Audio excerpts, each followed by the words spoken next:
Broadcasting from the UK and across the world online. You're now listening to The Kevin Moore Show. Now, on today's show, I'm about to be joined with my guest, Robert Clancy. Now, Robert is a creative visionary, #1 international best-selling author and spiritual teacher. His latest book, Soul Ciphers, Decoding a Life of Hope and Happiness, follows the success of his past books, The Hitchhiker's Guide to the Soul and Daily Downloads on Fortune Cookies from the Universe. Now, Robert wrote Soul Ciphers in response to the fan and followers who have contacted him asking for ways that they can implement his valuable lessons into their own lives. Robert Clancy, welcome back to the show. Well, thanks for having me on, Kevin. It's truly an honor to be back. Well, thank you very much. Soul Ciphers. Is that the right word? Have I got that right? You do have it Right, right. that's the name of your new book. And Yes. just very briefly, what is Soul Ciphers? What is this new book? Well, I combine my programming with my spiritual side. So I have a ones and zeros mind and an X's and O's mind, and I combine it into Soul Ciphers. And Soul Ciphers is about decoding your life and what makes happiness possible for you. So there's inspirational stories, and at the end of each chapter, there are 3 decodes, simple practices that you can bring into your daily routines. Okay, so now you've been on the show before, and I'll link your previous interview in the video description below. Um, where did the stories in the book come from then? Well, this one, I do have some from my own life, and then I've tried to live through walking in the shoes of others. There's a great Native American phrase that says, "You don't truly know someone until you've walked a mile in their moccasins." And I found so many people that had similar journeys of finding the importance of kindness, the importance of giving back, self-worth, overcoming things such as cancer, and really transcending that. And so I interviewed them and wrote their stories as if I lived in their shoes too. So there's that, and then several other new additional stories from my own travels. Right, right. But why do this book? What's the point for yourself then? Right. Well, the first book, The Hitchhiker's Guide to the Soul, I found so many people were very inspired by it. They read these wonderful, as they described to me, wonderfully inspirational, wonderfully written inspirational stories. And then they said, "Well, I saw how had forgiveness, or you transcended this, or you overcame that. How do I do that?" And I thought, oh my God, they missed they didn't make the connection. So the second book, this one, of these types of stories, I really wanted to delve into those areas and really share something powerful with everyone out there. Absolutely. Okay, and before we get into the book too much, then, your backstory. You had an encounter at 19. Just briefly tell us about that. It was in the last interview, but obviously for those watching this one, let's just recount that story. Right, and you're probably one of the few shows at that time that I was really even speaking about it. It was something I kept a secret for 30 years, even from my own family, until 2012. And this book, I actually start with writing that story. And what happened to me at age 19 is I was at the lowest point in my life. I was at rock bottom. And, when you are at that point, there's few options. And I had lost several friends to suicide. Others were killed in horrible car accidents. My girlfriend broke up with me. That was like the last, stable thing I had going. And then my family, my mother was having a nervous breakdown, and there were other issues in the home front too. So really, everything fell apart in 2 months. Luckily, somebody pulled me aside and gave me this book on how to meditate. And I'm a science person, so I followed the instructions. And I was in this 3-hour meditation when an angel manifested in front of me. That's the the short version of what happened. Right. And she touched me in the forehead with an index finger. And I've been plugged into heaven and all that love ever since. And I wanted to tell the world, and I just kept it to myself. And the only people I told over the years have already crossed over.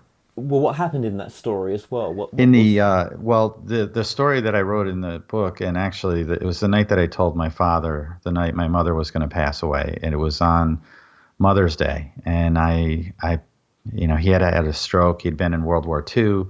They'd been married for 64 years. I wanted him to have peace, so I just pulled him aside and I said, "Hey, Pop, I got something to tell you, and this is the God's honest truth." And I told him what I just told you, and he didn't really say anything. It was just the next day when we went to see my mother's body. He looked up at me, and then her brother was there, and he said, "Bobby, tell your Uncle Dan about the angel." And that's all he ever said about it. And I know he had peace from that moment. And, we just carried forward from there. There's obviously a backstory here as well, which is the angel story. So just tell Right. the audience, what happened. What was the angel story that changed you dramatically at 19? Yeah, well, struggling, and I was definitely on a destructive path, and I meditated for the first time, and it's like getting a grand slam in the World Series, your first time at bat and winning the game because this angel manifested. I was 3 hours in, this light I could see with my eyes open or closed, and then it just unfolded like a butterfly, and this angelic entity was in front of me. She touched me in the forehead, and I know she healed me. There were no words ever spoken, but I got to spend this incredible moment with that. And after that, I wanted to tell the world, and I just kept it a secret for the past 30 years. I just watched people, and the words started flowing into me in 2012. So that's my Facebook page, and the words just come in. And this is an example of one of them. When you're mired in the shadows of despair, know that there's always a higher light source behind any darkness. You just need to turn around to see it. Love has no walls, thus it cannot be conquered. Love has no boundaries, thus it is always open. And love has no limits, thus it has no end. And I see God's math on everything. And that's how I was altered by this experience. Wow. Okay. So what changes did you go through after that? Well, one, I changed my circle of friends the next day because I was really around many dark people, just people that were on a destructive path, and like attracts like. And the angel showed me, okay, you need to make this turn. And so I went to sleep that night. The first thing was smiling, and I don't think I've stopped since then. Realizing that you're held. And I questioned, I guess, over this journey. She showed me I was going to volunteer and inspire youth. And I have for the last 29 consecutive years volunteered with Hugh O'Brien Youth Leadership, inspiring youth to give back to the community, to learn compassion through leadership. And then the books started coming and the words, and it was guided that I'm supposed to create these and leave these messages here. And I never felt really worthy of all of this, and I don't think anyone could. So I questioned for 30 years, like, why me? Why was I chosen out of all the people that are on this planet that are probably more deserving than me? And I woke up in December 1st, 2012 with the words, why ask why when you should ask why not? And it's really the point of life. You just move forward. So I've kind of observed the little moments of life through this since that incident. And when you had this encounter with this angel, was it a voice that came to you? Was it your voice, but just a wiser aspect of your voice, or was it a separate voice, or just a download?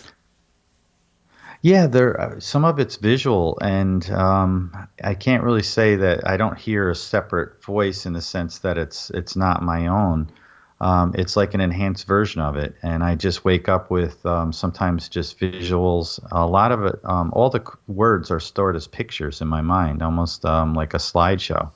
So when I speak the words, I can actually see the visual that's behind them, and then there's additional information that I feel or see when I speak them. So that one about the higher light source, the quote that I said a few minutes ago, I can see a person hunched over, sort of wearing a dark cloak, looking at a shadow. But from my perspective, I see a light shining on their back.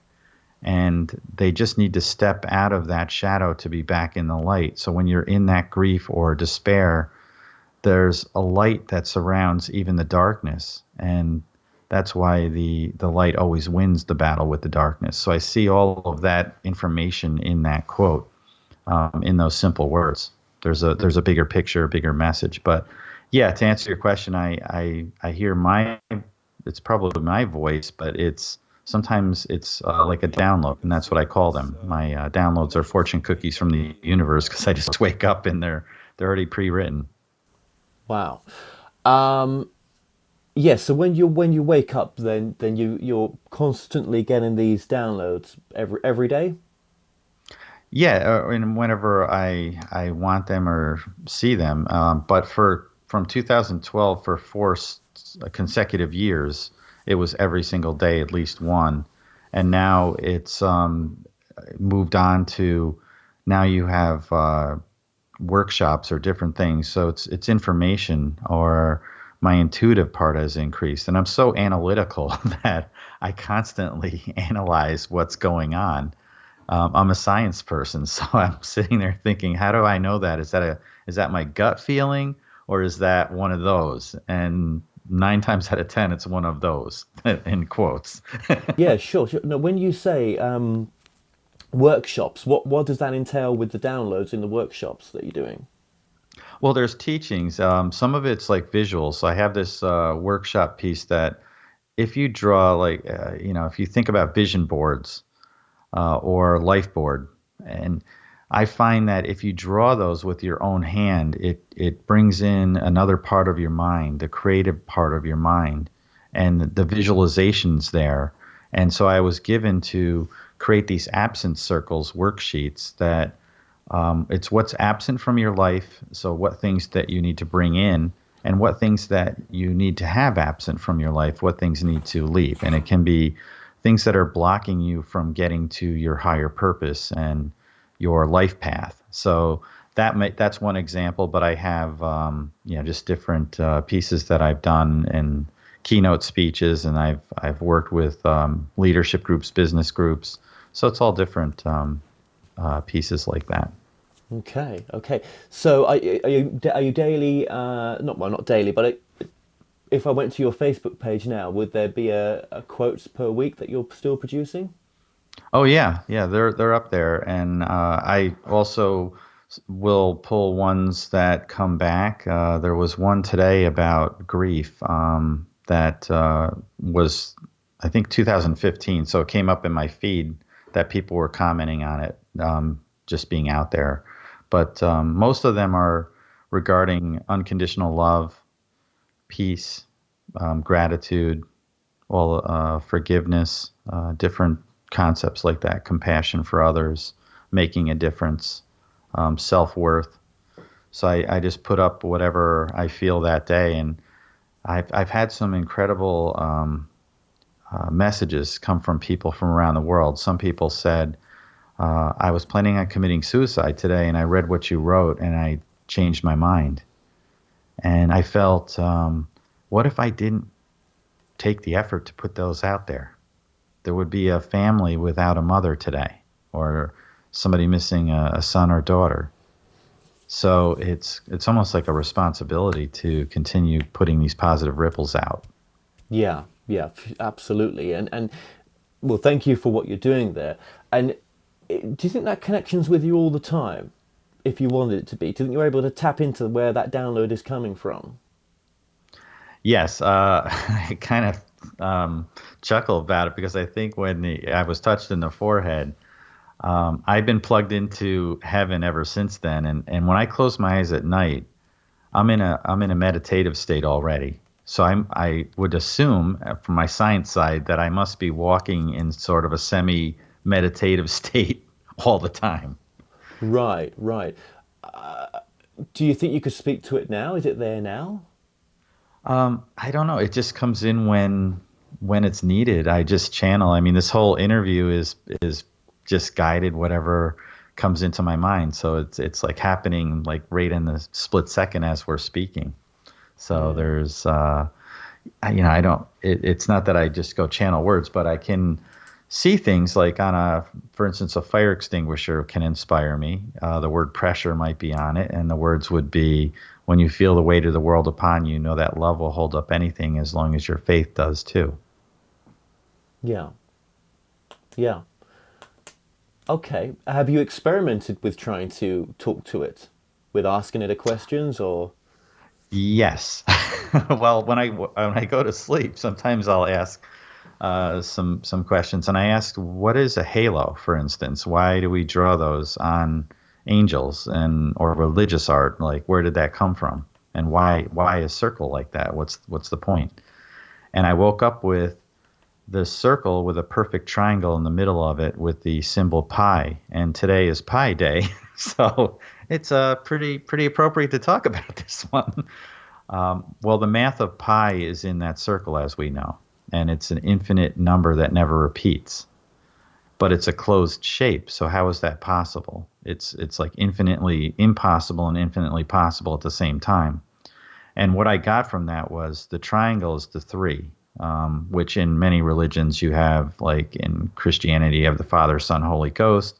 In Hindu, you've got Vishnu, Shiva, and Brahma. Brahma, the creator, Vishnu, the, maintainer, and then Shiva, the destructor, which then is that cycle.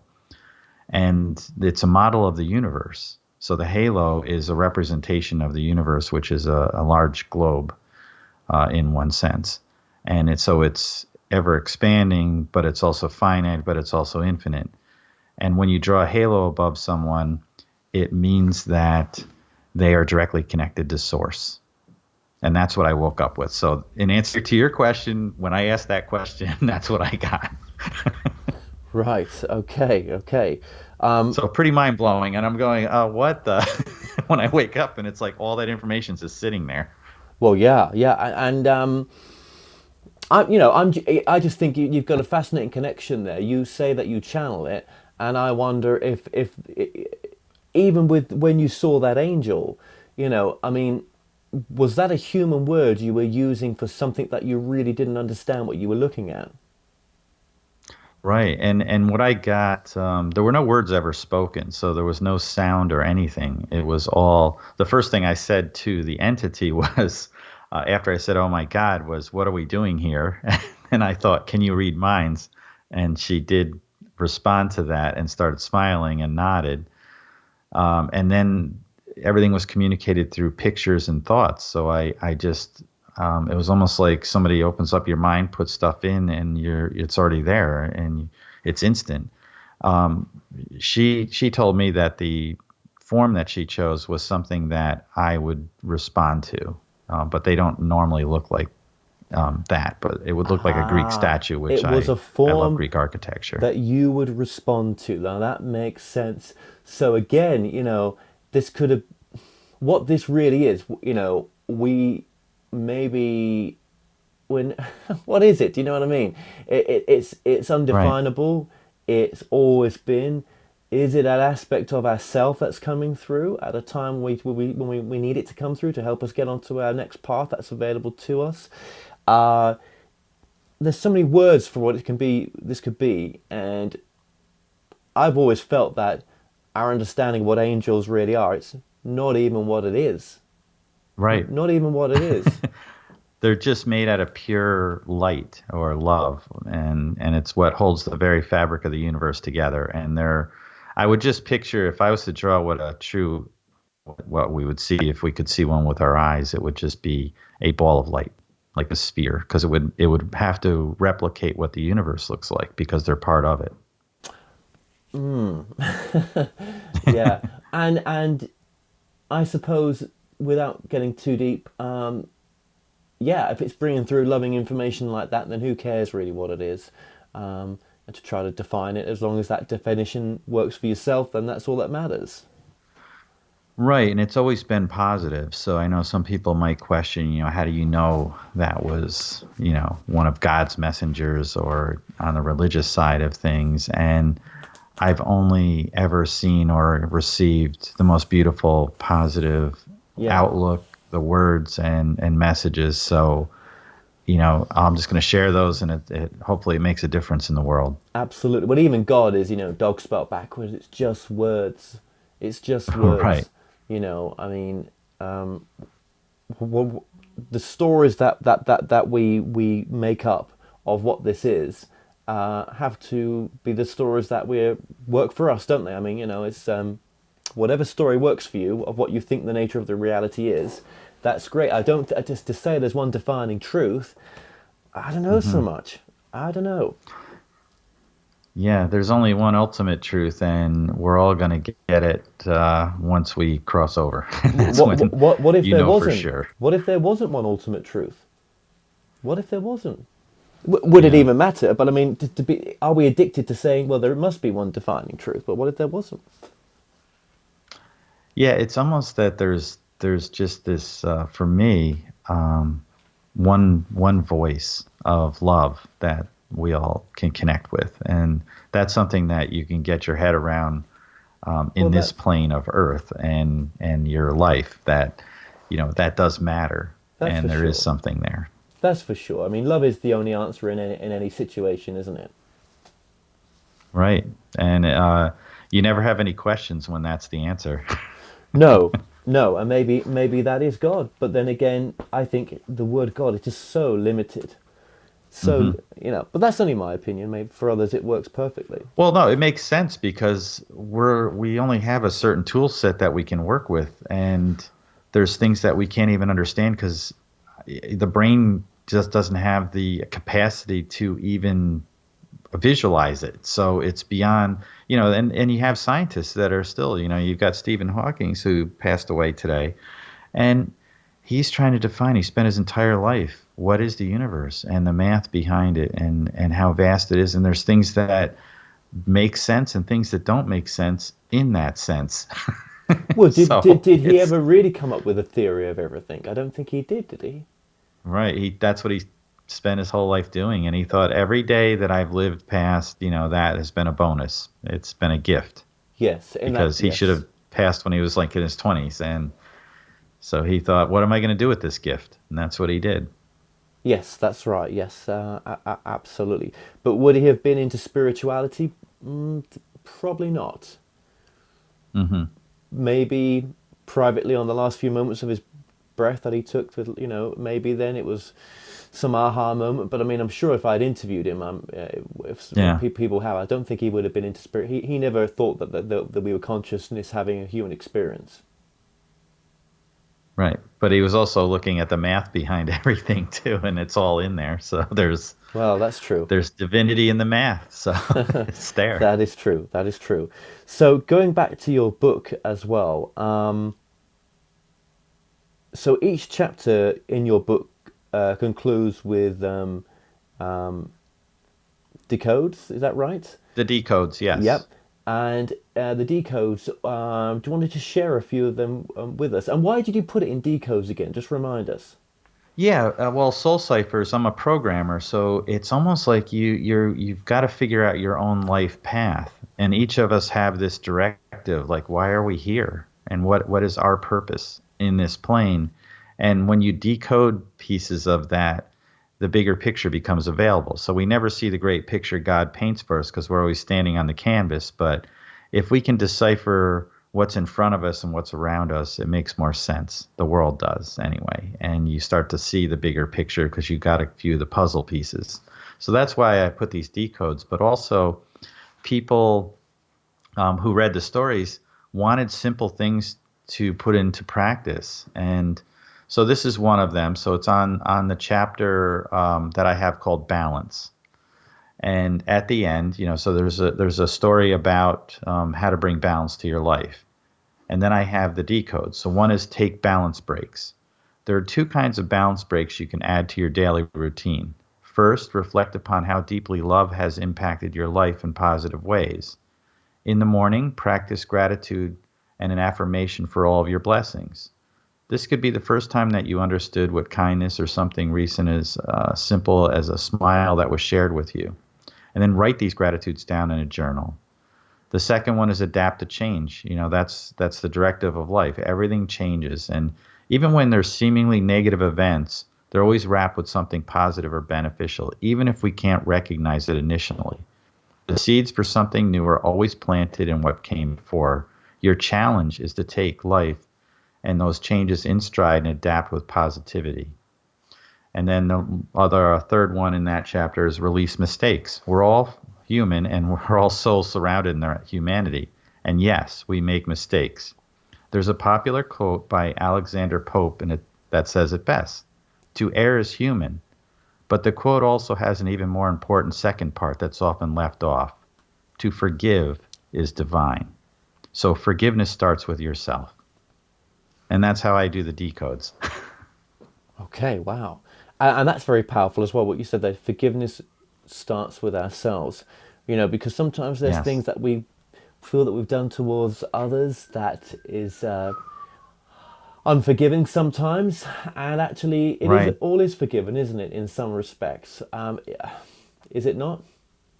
Yeah, and it's like releasing those negative labels. There's so many things that happen. And I say in this particular decode, write it down, or better yet, draw a picture of what you're releasing from your life, and then destroy that piece of paper, releasing it back to the universe where it belongs, because you don't need to hold on to that baggage. And when you can forgive yourself, you're capable of forgiving others. When you can love yourself, you can love others more. So everything starts in your temple is inside. That's your soul. And you need to work that piece to be able to then go outwardly and bring it to the rest of the world. Yeah, thank you.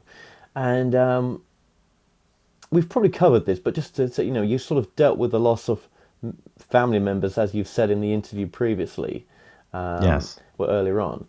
And, just remind us what got you through that grief.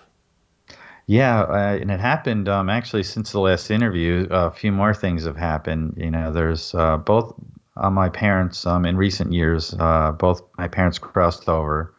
Then my 18-year-old niece suddenly passed at college from complications to Addison's disease and type 1 diabetes. And this past January, my best friend crossed over, and I held his hand and his head about an hour before he went. And there was a journey that we all took, especially my friend, because he was diagnosed with cancer. So we took the gloves off a year earlier and had what we consider probably the realest conversations of our friendship. And this is somebody I've known since second grade, so, way back. And we never questioned our friendship. So there's so many things that I learned about just the friendship of that. So what got me through is understanding that letting go of grief is not letting go of a loved one. It's creating room in your heart for the love that you have for them. And when you have that great grief, it's about letting it go and releasing that for others to share with. And grief is a direct translation of the amount of love that you have. It's just it has to make that turn or transition from one to the other, from the pain to the love. And that's how I got through it. And it's not ever like you have to get rid of grief, because that's like saying I'm going to get rid of the love that I have for that person. So that's in my mind and in my soul and how I got through those moments.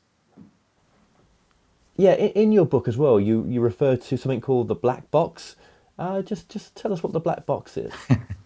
Yeah, I love this chapter, and it's something I discovered recently. I had a foreign exchange student at our house, and she was an amazing soul, and she was so outgoing. But then there was this like area that, something happened to her early in her life, and it was locked in this box. And some people call it Pandora's box. It's we all have one. It's this area of your soul that you've labeled this dark place where you store the things that are too painful to deal with in your life. And I feel that, your fears, your doubts, your regrets, or unspoken things are all in there. It's things that no one may know about you. And I saw what was in her box, that black box. I said something to her, and she said, "No one has ever seen that. How did you know that that was there?" Because I said I saw it. I saw the picture of it.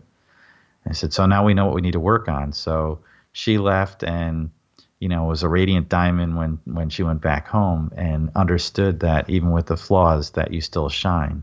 And that's really the journey of the black box. So the first, step in that, in the decodes, is to find somebody that you trust, that you can speak to about this, because no one truly knows who you are until you release all these things. And once you clear them out, you're free to live. Yeah. Yeah, and they weigh us down so much, don't they? Well, they can weigh us Yes. down. Yeah. So in that chapter, I actually talk about how to do a guided meditation and go through that, and to heal yourself, to share with someone, and understand that light always wins the battle with the darkness. So no matter how dark you feel those things are, when you release it, it's getting it into the light, isn't it? It is, and I suppose you mentioned in your book as well about keeping perspective as well, and that's important. Yes, I love perspective on everything. And here's a great example. When my mother was diagnosed with cancer, it was wearing on her. You could see it. I mean, this is a person who lived her entire life with a smile on her face, and it took her smile. And shortly after that, she was diagnosed with dementia. And my sister got very upset. So the perspective, of that, my mother's got cancer, and my sister's thinking she's not going to know who we are in a few months because it's like Alzheimer's. And what happened was my mother forgot that she had cancer. It Wow. took her short-term memory, which that cancer was in that short-term piece. So what we got were amazing stories every time that we saw my mother, of our childhood. She'd have details, and she would tell the same story sometimes over and over, and you'd kind of roll your eyes because you're hearing it for the 18th time. But now I have those memorized because I've heard them so many times, of every detail that she recalled from the long-term memory. And then she lived with a smile, and we had her for a few more years, and she outlived what the expectancy was of the cancer she had. And I know it was because she was just not worried about anything, not thinking about it. We'd ask her how she's doing. Oh, I'm doing great. I'm fine. Smiling. So there's perspective. When you look at it now, looking back, going through it, you don't see that perspective. You see my mother having short-term memory loss and my mother having cancer. And then when I step back, and it's like standing at the top of the mountain looking at the valley. You cut your way through that forest, and yeah, it was dark and scary when you're going through there, but now you're at the top of the mountain looking and going, wow, now I can see the sun on the horizon, and that valley looks beautiful. So that's perspective. Wow, that's a powerful story. That is. Gosh, you've been through a lot just recently. You've been through a lot. Yeah. Yeah, God. Hmm. And have you found that the work that you've done has helped you to center yourself in everything that you've been through? Oh yeah, it's that's probably one of the key things. It's like steering a ship, and you keep pulling back to that center, to the core. And anytime that I'm going through something, I know deep down, I just know we're held, and that's the word that I go into. I'm like, okay, I know you're going to show me something in this, and I'm going to trust whatever that is, and I'm going to go through this, and I know there's a big picture. So I just live without that fear, doubt, or worry. We all can drop into it, and I certainly do at times. But in the big picture, I don't have any fear or worry in that level. I think one of your chapters as well is titled "Reverse Climbs." Just tell us about that as well. Yeah, the back in my early 20s, went on this trip to the Grand Canyon. I put 3,000 miles on the car. I don't know how many kilometers that is, but that's a whole lot. That's basically a drive from the Grand Canyon, New York State, all the way across the U.S. So in 11 days, I put 3,000 miles on the car. I was at the Grand Canyon, and I foolishly thought, I'm going to hike into the bottom of this. My friend and I, we parked the car a couple miles away and walked over to the trailhead, and I took Bright Angel Trail. I mean, hey, it's Angel in it. How bad can that be? Well, it's also one of the most strenuous trails on there. And when I got to the trailhead, these people were coming out who looked like they had been to hell. They couldn't even look up. They were literally had their hands on their thighs, and they were hunched over, and their faces were red, and they were coming out. And I thought, wow, these people are out of shape. And I went right down that trail. I was about maybe 3 hours in, and I passed a park ranger, and he said we lose people on this trail. And I thought, well, that's pretty strange. It only goes down to the floor. I can see the little house down there where it looks like a gift shop or something. He said, no, that's where you get your water for your return trip. And shortly after that, I came upon a sign that said, if you choose to pass this sign and you do not have 3 liters of water on your person, we will not be able to rescue you or recover your body for some time. The U.S. Park and Rec Service. And then somebody scratched a smiley and have a nice day in case you didn't get the whole message. Oh. So I passed the sign, and then I thought, wait a minute, they don't lose people on the trail. People die on the trail. And then I realized we're heading into a desert. And then I realized I only had a quarter of a liter of water left on my person. And I was about 45 minutes past that sign. I looked at my friend. I said, hey, we got to turn around. We got to get out of here. He says, I've been thinking that for the last hour. I'm so glad that you said that. Let's get the hell out of here. So we started heading up. That's the reverse climb. You go down fast into a canyon. The climb starts when you turn around. Now I've got not only, let's say you go down for 3 hours, it's going to take 6 hours to get out. So that's 9 hours total hiking. And you don't realize it. And then that night, I got back to the hotel, and oh my God, I looked like those people when I got to the trailhead, by the way. I was picking up my own thighs with my hands. And I didn't even make it to the bottom. I got back to the hotel. The woman said, you boys did you go hiking in the Grand Canyon? We're like, yeah. She said, what trail were you on? I said, Bright Angel Trail. She said, oh, did you make it to the bottom? No, ma'am. And she said, you know what the nickname for that trail is? Satan's Staircase. Right, yes. Yes. And that's a reverse climb. And I realized that night that people do that in life. Like when you go off the rails, it's easy to go down. The work starts when you make the turn, but you can get back out. And I thought about the people who didn't ask for help, that died on that trail, that could have just easily said, hey, I'm stupid. I didn't bring enough water. Do you have some to share? Or the other person that saw somebody in rough shape and said, hey, you're not looking so good. Here's some water. Let me share mine with you. And it changed me. It changed me about what is a reverse climb and how to prevent those. Thank you for sharing that story. No problem. Yeah, that's a fascinating story. And, in all this work that I do as well, covering so many different subjects in the, body, mind, spirit, spirituality, best you can be, live your best life type subjects. There's a lot of people that have, very different careers to me, the guy producing this content, and they're, obviously listening to this show, and they're always worried about, how can they, take these ideas and sort of bring them into their work, into their career, and make that difference that we talk about. Yeah, it's simple. Sometimes, I'm a martial artist too. I've got my 5th degree black belt in Chun Tu Kwan Hapkido, and I'm also in Taekwondo. I have a 4th degree black belt. And I've learned so much with martial arts that when we use pain sort of as a tool, and when the body experiences pain, it retracts, it goes away, which is what you want as a martial artist, because you don't want to be in a fight for long. You want to end and get the person away from you. Well, in the workspace, we have that same thing happen. Your brain is the fastest computer on this planet, and you'll see and perceive something that there's something wrong with the person who's working next to me. And sometimes they're in pain, and you sense that. And as the body's designed, it wants to get away from that. So you don't go into it. So you just sort of ignore it. And that's the time to go into it. Martial arts is about moving into.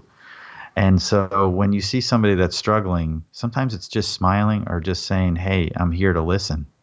And that might be enough.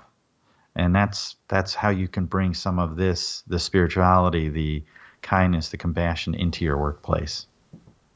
Yeah. And I think as well, the story also is also about you as well. Whenever I've got a guest like yourself on, yes, we can bring it into the workplace like that, but it's also your own personal transformation is the most important one that you can go through that would affect people the most. Right. It's the biggest journey that you can take in life, is to discover why you're here and who you really are and your truth. And that's the journey. So a lot of the metaphors in my book are about that journey. It starts with one foot, walk in front of another, to the reverse climbs, to how do you stop and dump the contents of your black box on that journey. All of those pieces all fit together in some way on that. Yeah, they so do. They so do. And I think in your new book, though, in your previous book, um, is there crossovers with information as well from the previous one to this one that was never included? Yeah, I'd say, I'd love to combine them all into one bigger one and add the decodes for the first book. And, that one I started writing it in 2008. So things, this is 10 years later, and I've had so much happen and met so many amazing spiritual people on this planet, and just expanded my consciousness of what is all of that. So there is crossover in the way that they're written. They're both. I just feel, they're almost like my old pair of slippers and my new pair of slippers. I just want to. I still enjoy the old ones. They're still comfortable. It's that, that breakfast treat that you have or something. Right. Yes. Yes, absolutely it is.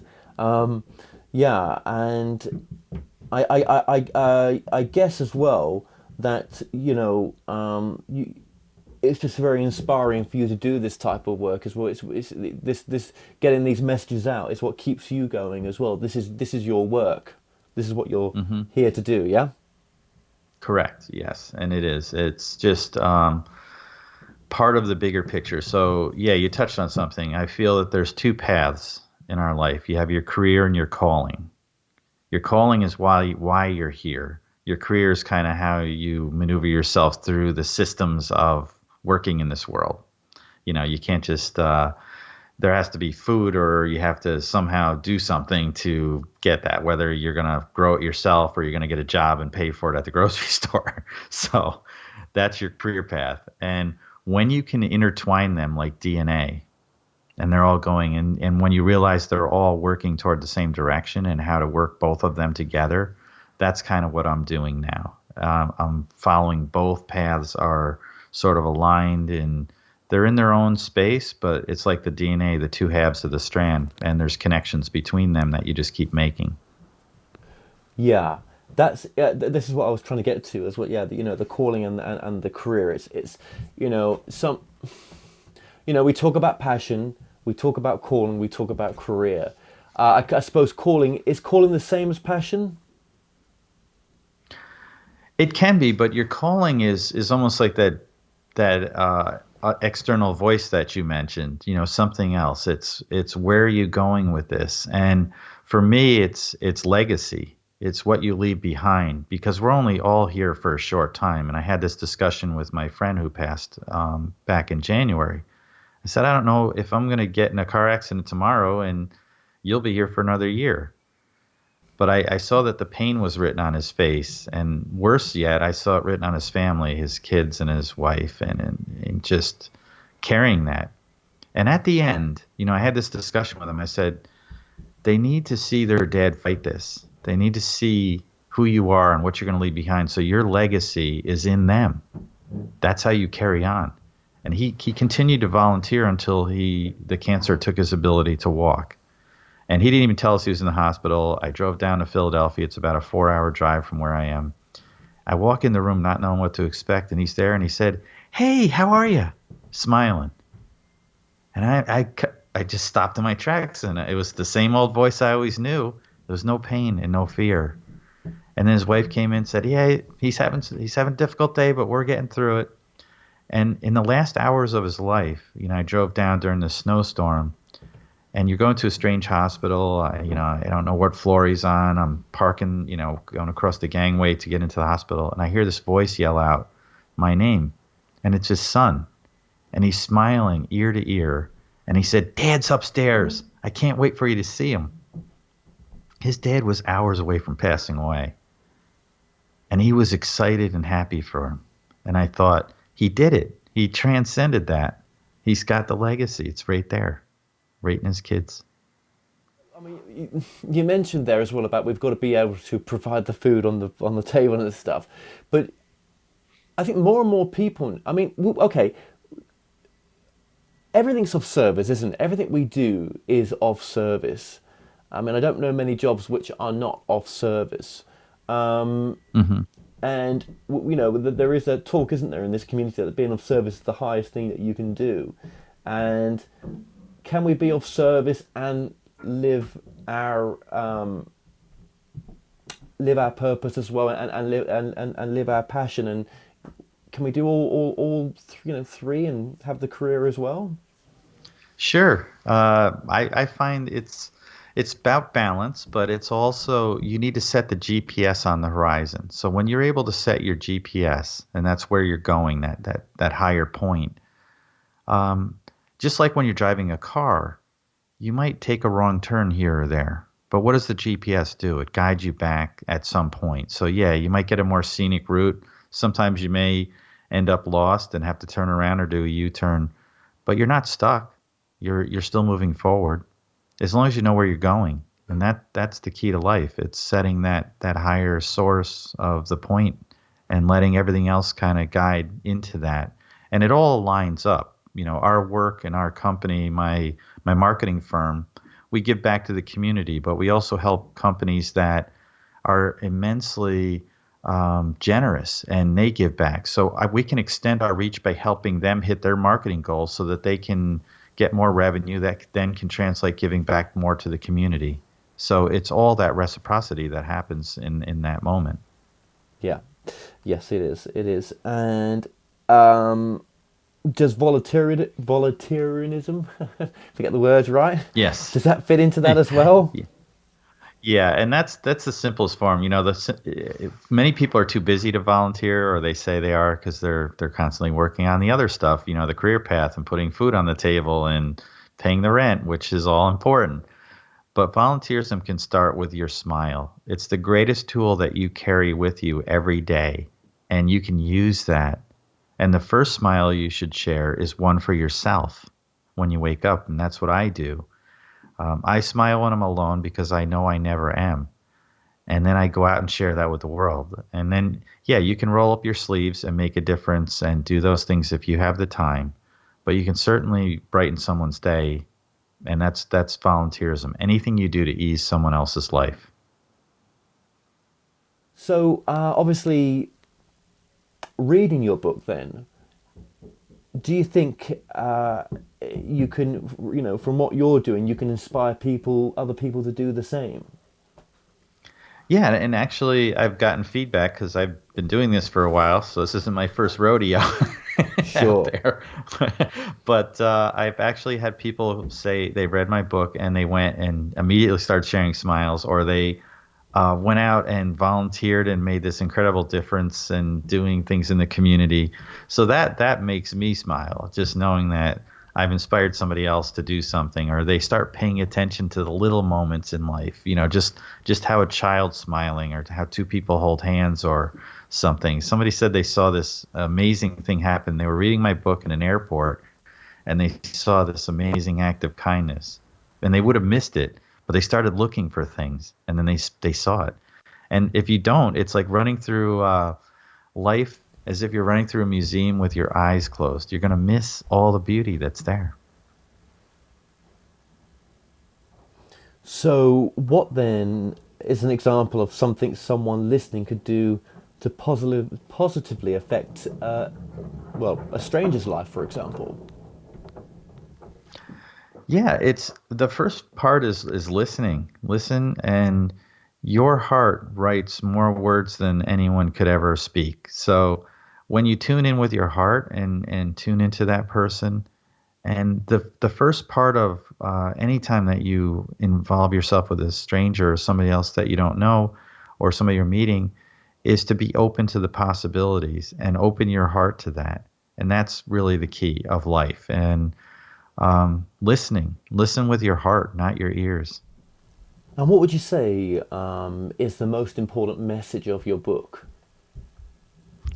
It's the final words, and I those words I woke up with in 2012, and I actually did this on purpose. So, yeah, you can skip right to the end of the book. Spoiler alert. So, there's a blank page and then one page after that, and it just says why ask why when you should ask why not. And stop questioning everything and just be, just live, just go with it, and understand you're on this amazing journey, and share as many of those smiles along the road, and know that when you encounter something negative or something that sets you back or seemingly sets you back, that there's a reason behind that, because you're supposed to be doing something else or somewhere else, and you'll end up in this beautiful place anyway. It's all just let it just unfold. Right, well, that's absolutely beautiful. And your website is? Guidetothesoul.com. Okay, well, that's been coming up on the screen throughout this interview as well. And we can order the book from Amazon and all good bookstores? Yeah, it's soulciphers.com is the landing page, and on there's a link that will take you in any country to your respective Amazon page, and you can certainly find it. It was in the top one or two books in England when it launched, so it was an international bestseller out there, and it is. So there's some people in England that have grabbed onto it. Absolutely. Well, look, Robert, just thank you so much for joining us today. Well, it's been a true pleasure, and I've always had you in the back of my mind. It's I love your interview, and the other one that we did, and this one as well. You have a great heart and soul, and it's just a pleasure to be on the show with you, Kevin.